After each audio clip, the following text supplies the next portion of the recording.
இந்த தலைப்பை காட்டுற கிறிஸ்து தமது சொந்த வார்த்தையில் வெளிப்படுகிறார். இப்ப நான் மைக்கு வாய்கிட்ட வைப்பேன், இத நீ படிக்கிற.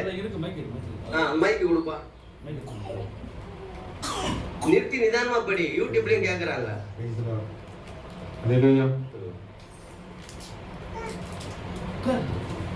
கவனிப்பா, கவனி, முதல்ல கவனி. இதுவரை நான் படிச்சது இல்லைங்க, இந்த கோட்டை எங்கேயுமே படிச்சது இல்லை. படிப்பா. இங்குள்ள ஒரு அம்மாள், அவர்கள் இந்த சபையை சேர்ந்தவர்கள் அல்ல, அவர்கள் வேறு எங்கிருந்தோ வந்திருக்கிறார்கள்.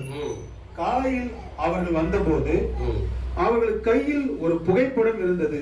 இந்த தீர்க்கதரிசி கூட்டத்துல வர ஒரு சகோதரி எங்கிருந்தோ வராங்க, அந்த ஒரு சபையை சேர்ந்தவங்க அல்ல, ஆனா கையில ஒரு போட்டோ வச்சிருக்கிறாங்க. படிப்பா. ஒரு கையில் ஒரு புகைப்படம் இருந்தது. அவர்கள் அதை என் மகனிடம் கொடுத்தார்கள். அவன் மிகவும் வியந்தான்.